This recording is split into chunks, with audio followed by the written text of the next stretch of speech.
Have you ever wondered what separates a leader who inspires unwavering loyalty from one who just can't seem to get their team on board? Imagine leadership as a lighthouse standing tall on a rocky shore, its steady beams slicing through the fog, guiding ships safely home, calming the crew and turning a stormy night into a clear path forward. That's what true leadership does. And it's not built on charisma or power alone, it's built on virtue. Over 2,300 years ago, Aristotle, one of history's greatest minds, laid out a blueprint for leadership that's just as powerful today as it was in ancient Greece. He believed that the best leaders aren't defined by their title or their profits, but by their character, qualities like courage, temperance, and justice that transform a manager into a mentor, a boss into a beacon. Welcome back to Aristo Soul, where we bring Aristotle's timeless wisdom straight into the heart of modern business. Today we're diving deep into 7 virtues that can instantly boost your leadership, helping you inspire your team, navigate challenges, and build a legacy that lasts. Each one comes straight from Aristotle's teachings, paired with practical steps you can start using right now to elevate how you lead. And here's a little heads up, you'll want to stick around until the very end, because the last virtue is the most impactful, the one that ties everything together and could completely change how you approach leadership. So grab a pen, get comfortable, and let's light that lighthouse together.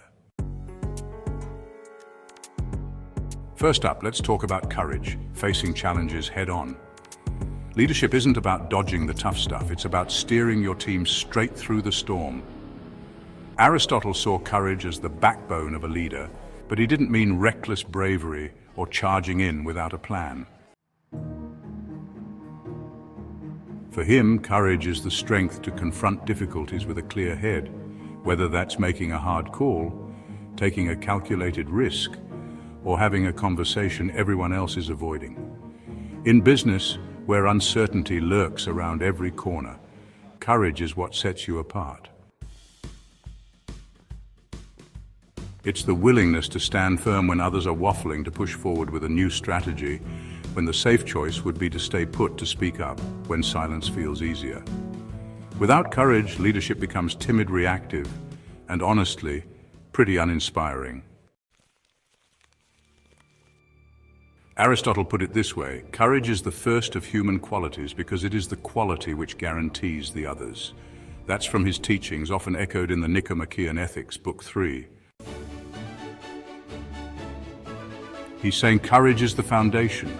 Without it, all the other virtues we'll talk about today can't fully take root. It's the spark that turns fear into action, hesitation into decision. Now, how do you bring courage into your leadership? First, identify one fear you've been avoiding. Maybe it's giving tough feedback to a team member, pitching a risky idea to your boss, or even restructuring a project that's off track. Pick one this week and commit to facing it head-on. Next, break it down into smaller steps. Write out a plan, then act on the first step within 48 hours. No excuses. And finally, celebrate the win. After you've done it, take a moment to reflect on how it felt. Maybe jot it down in a journal to remind yourself that courage pays off, that you're stronger than you think. I remember a time years ago when I was managing a small team at a retail store, back when I was just cutting my teeth in leadership. We were losing customers fast. Foot traffic was down, sales were tanking, and I knew we needed a big change. I had this idea to completely rearrange the store layout and cut some products that weren't selling, but the thought of it terrified me. What if it backfired? What if customers hated it and my boss fired me on the spot? For weeks I hesitated, second-guessing myself, playing it safe. But one day I couldn't take it anymore. I pushed through the fear, put together a proposal and presented it to my team and my boss, hands shaking the whole time. We made the changes and within a month sales turned around, customers came back, and my boss actually thanked me. That experience taught me that courage isn't about not being afraid, it's about moving forward despite the fear. And it's a lesson I've carried into every leadership role since. Next, let's talk about temperance, mastering self-control. In the chaos of business, temperance is like an anchor keeping you steady. This virtue is all about self-mastery, controlling your impulses, managing your emotions, and resisting the temptation to chase every shiny new opportunity that crosses your desk. Scene 3. Leading with self-governance. Aristotle believed that a leader who can't govern themselves has no business trying to lead others. Think about it. In a world of constant emails, tight deadlines, and high-stakes decisions, it's easy to react on impulse, snapping at a team member, saying yes to a project you don't have the bandwidth for, or burning yourself out chasing every trend. Temperance keeps you grounded, helping you focus on what matters, preventing burnout, and stopping you from making rash choices that could derail your team. Aristotle said, "I count him braver who overcomes his desires than him who conquers his enemies, for the hardest victory is over self." That's from the Nicomachean Ethics, Book 3. He's pointing out that real strength isn't just about winning external battles, it's about winning the internal ones, mastering your own chaos so you can lead with clarity. So, how do you practice temperance in your day-to-day leadership? Start by setting a pause rule. Next time you get a stressful email or feel the urge to make an impulsive decision, like jumping on a new software your competitor's using, wait 10 minutes before you respond. Use that time to breathe, think, maybe take a quick walk around the block. Next, limit distractions. Pick 1 hour each day to focus solely on a key task. Turn off your notifications and commit to being fully present. And finally, reflect daily. End your day with a quick 5-minute journal entry about a moment where you showed restraint. Maybe when you didn't take the bait in a heated meeting or passed on a tempting but unnecessary expense. That reflection helps you build the habit of self-control over time. I've got a friend, let's call him Marcus. He is a project manager at a tech firm who really struggled with this. Marcus used to jump at every new idea his team pitched, new features, new tools, new campaigns, without thinking it through. He'd spread his resources so thin that his team was constantly stressed, projects were late, and nothing got finished properly. One day, he told me he decided to change. He started pausing before saying yes, literally stepping away from his desk for a few minutes to think about whether the idea fit their goals. He began saying no to at least half the pitches, focusing only on what aligned with their priorities. His team noticed the difference almost immediately. Projects started finishing on time, stress levels dropped, and morale went through the roof. Marcus showed me that temperance isn't just about control, it's about creating clarity, and it's a game changer for any leader. Let's move on to justice, with fairness as a foundation. Justice isn't just a word you hear in courtrooms, it's the glue that holds a business together, the bedrock of trust in any team. Aristotle defined justice as giving each person what they're due, ensuring fairness in how you make decisions, hand out rewards, and create opportunities. A leader who lives by justice earns something invaluable: trust, loyalty, and respect. When your team knows you're fair, they stop worrying about favoritism or bias. They start working as a unit, a real community, not just a group of people clocking in and out. In today's business world, where equity and transparency are under a microscope, justice can set you apart as a leader who doesn't just care about profits, but about people. Aristotle put it this way: at his best, man is the noblest of all animals. Separated from law and justice, he is the worst. That's from Politics, Book 1. He's saying that justice is what elevates us. Without it, leadership can easily slide into tyranny, and a team without trust falls apart. How do you bring justice into your leadership? First, audit your decisions. Take a look back at the past week and ask yourself, did I treat everyone fairly? Did I overlook someone's contribution or play favorites? Be honest and adjust where you need to. Next, seek input before you make a big decision, like assigning a project or handing out bonuses. Ask your team for their perspectives. Make sure every voice gets a chance to be heard. And finally, reward equitably. The next time you're giving praise, promotions or raises, base it strictly on merit, not who you like more. Keep a record of contributions so you can back up your choices with facts.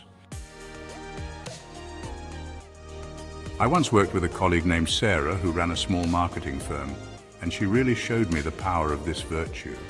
She noticed that her bonus system was skewed. She was giving bigger payouts to her long-term employees, even when newer team members were outperforming them. It wasn't intentional, but it was unfair, and her team was starting to grumble. Sarah took action. She revamped the whole system, tying bonuses directly to results, no exceptions. She even held a meeting to explain the change and get feedback. The impact was incredible. Turnover dropped, the newer hires felt valued, and the team's creativity skyrocketed because they knew their hard work would be recognized. Sarah's commitment to justice rebuilt trust in her company, and it showed me that fairness isn't just a nice to have, it's a leader's secret weapon. Now let's talk about wisdom, guiding your team with insight. Wisdom isn't just about knowing a lot of facts. It's about applying what you know in a way that's practical, thoughtful, and forward-looking. Aristotle called this phronesis, or practical wisdom, and he saw it as the ability to navigate complex situations with clarity, to make decisions that aren't just good for today, but for the long haul. In business, wisdom means seeing the big picture, anticipating challenges before they hit, understanding your team's strengths, and making choices that align with your ultimate goals, not just the next quarterly report. A wise leader doesn't just react to problems, they steer around them, inspiring confidence in everyone around them. Aristotle said, "The wise man does not expose himself needlessly to danger, since there are few things for which he cares sufficiently. But he is willing in great crises to give even his life." That's from the Nicomachean Ethics, Book 6. He's highlighting that wisdom is a balance. It's about knowing when to act, when to hold back, and how to guide your team through uncertainty with a steady hand. How can you cultivate wisdom in your leadership? First, study your field. Set aside 30 minutes each week to read up on your industry, whether it's articles, reports, or books, so you're always a step ahead of the trends. Next, have a mentor moment. Once a month, reach out to a seasoned leader you respect and ask for their perspective on a challenge you're facing. Their experience can give you clarity. And finally, simulate scenarios before you make a big move, like launching a new product or restructuring your team. Run a mental what-if exercise, thinking through the best and worst-case outcomes so you're prepared for anything. My friend Daniel, who runs a tech startup, really showed me what this looks like in action. A couple of years ago, his company hit a rough patch. They were burning through cash faster than they were bringing it in, and panic was setting in. Instead of making a knee-jerk decision, Daniel leaned on wisdom. He spent a weekend diving into market trends, called up a mentor for advice, and identified a niche demand his team could pivot to. He presented the plan to his team, and within 6 months, they'd turned the business around, tripling their revenue. Daniel's wisdom didn't just save his company, it showed me that insight, paired with action, can turn pressure into progress. And it's a virtue every leader needs. Here's how you can bring generosity into your leadership. First, share a skill. Pick one thing you're really good at. Maybe it's negotiation or time management, and teach it to a team member this week. Delegate with the goal of helping them grow.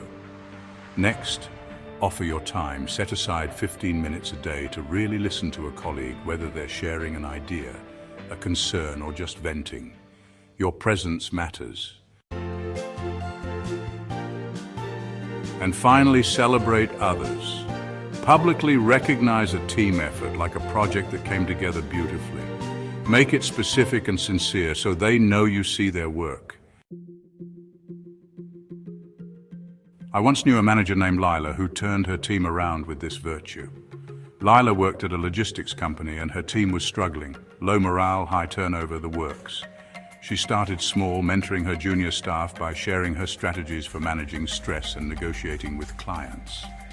She made a point to celebrate every win, no matter how small, shouting out her team in meetings and emails.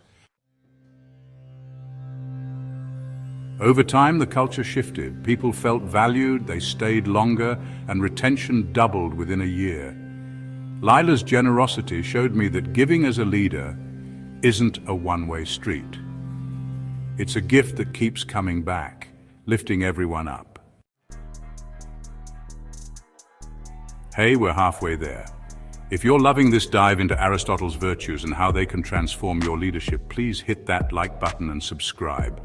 It keeps me going, and it means we can keep exploring this wisdom together to elevate your soul and your business. Let's keep rolling. Now let's talk about magnanimity, embracing greatness. Magnanimity, which Aristotle also called greatness of soul, is about aiming high and owning your worth as a leader. It's not about arrogance or ego, it's a noble confidence, a belief in your capacity to achieve big things paired with the humility to stay grounded. Aristotle saw this as the mark of a truly great leader, someone who pursues ambitious goals, takes responsibility for their actions, and leads with dignity, even when the pressure's on. In business, magnanimity means setting a vision that stretches your team, owning your mistakes, and inspiring others to rise to their own potential. It's about refusing to shrink from the greatness you're capable of. Aristotle said, "The magnanimous man is concerned with honors and dishonors in a seemly way. He claims much and deserves much." That's from the Nicomachean Ethics, Book 4. He's describing a leader who knows their value, who strives for excellence, and who inspires others to do the same, not out of pride, but out of purpose. How do you bring magnanimity into your leadership? First, set a bold goal. Define one ambitious target for your team this quarter, something that stretches you but is achievable, like doubling your client base or launching a new product line. Next, own your role. When something goes wrong, be the first to step up, take responsibility, and lead the solution, even if it's uncomfortable. And finally, inspire daily. Share a vision statement with your team, something that reminds them of the bigger picture, and keep it alive in your meetings and conversations. My friend Paul, a tech director at a software company, really embodied this virtue. A few years back, he set out to launch an innovative app that his industry peers thought was too risky. They told him it'd never work. Paul believed in the vision, rallied his team, and pushed forward anyway. When early bugs delayed the launch, he didn't point fingers. He took the blame publicly, worked alongside his developers to fix it, and delivered a product that became a massive hit. His team went from skeptics to believers. And it showed me that magnanimity isn't just about aiming high. It's about lifting everyone around you to that same height, proving that greatness is contagious. Here we are at the final virtue, and like I said, this one's the most impactful: prudence, planning with purpose. Prudence is what Aristotle considered the master virtue, the one that brings all the others together. He called it the ability to deliberate well, to make decisions that lead to the good of everyone involved, not just yourself. In business, prudence is about aligning your choices with long-term success, balancing risks with ethics, and guiding your team with foresight that earns their trust.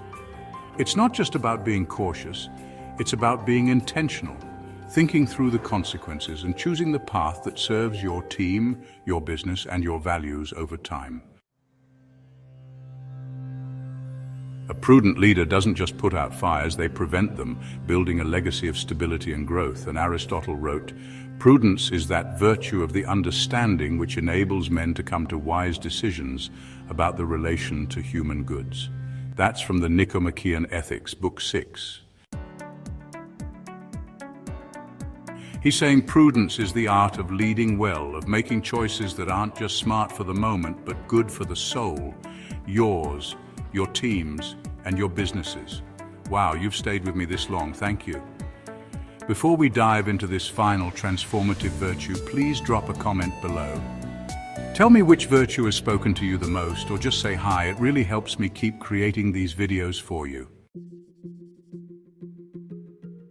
So how do you practice prudence as a leader? First, map your year, sit down and create a 12-month plan with key milestones for your business. Think about goals like hitting a revenue target or expanding your team, and review it every month to stay on track. Next, seek balance. Before you make a decision, weigh the short-term gains against the long-term impact.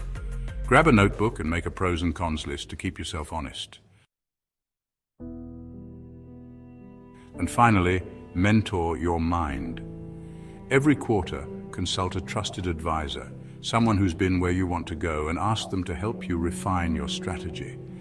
I once worked under a leader named Thomas who ran a struggling consultancy, and he showed me what prudence looks like in action. Thomas took over when the company was bleeding clients, morale was low, and profits were non-existent. Instead of rushing into quick fixes, he practiced prudence. He mapped out a year-long strategy, balancing new client outreach with better support for his staff's well-being, and he regularly consulted industry experts to fine-tune his approach. Within a year, profits doubled. Clients came back, and his team absolutely adored him. They'd tell anyone who'd listen that Thomas was the best boss they'd ever had. Thomas taught me that prudence isn't just about planning, it's about leading with soul, with a vision that serves everyone. And it's why I believe it's the pinnacle of leadership, the virtue that makes all the others shine even brighter. So there you have it, 7 virtues to instantly boost your leadership in business. Courage, temperance, justice, wisdom, generosity, magnanimity, and prudence. Each one's a beam in that lighthouse we started with, cutting through the fog of doubt, fear, and mediocrity to guide your team to something greater. Aristotle didn't just give us theories, he gave us a blueprint to lead with character, to turn management into mastery, to build teams that don't just survive but thrive. These virtues aren't abstract ideas, they're tools you can pick up and use today to inspire, to unite, to succeed in ways that go beyond the bottom line. Now it's your turn to embody excellence. Pick one virtue, maybe the one that hit you hardest, the one that made you think, I need more of that, and start practicing it this week. Face a fear with courage, pause with temperance, plan with prudence, whatever calls to you, take that first step. You've got Aristotle's wisdom and these practical steps to light your way, and I'm right here with you. Every video, every lesson, we're on this journey together. What's your next step? Share it in the comments. I'd love to hear how you're bringing these virtues into your leadership. What's sparking for you? If this video lit a fire in you, hit that like button, subscribe, and ring the bell so you don't miss more Aristo Soul insights. We've got deeper dives into Aristotle's teachings coming your way to keep your soul and your leadership growing. Until then, lead with virtue, lead with purpose. See you in the next one.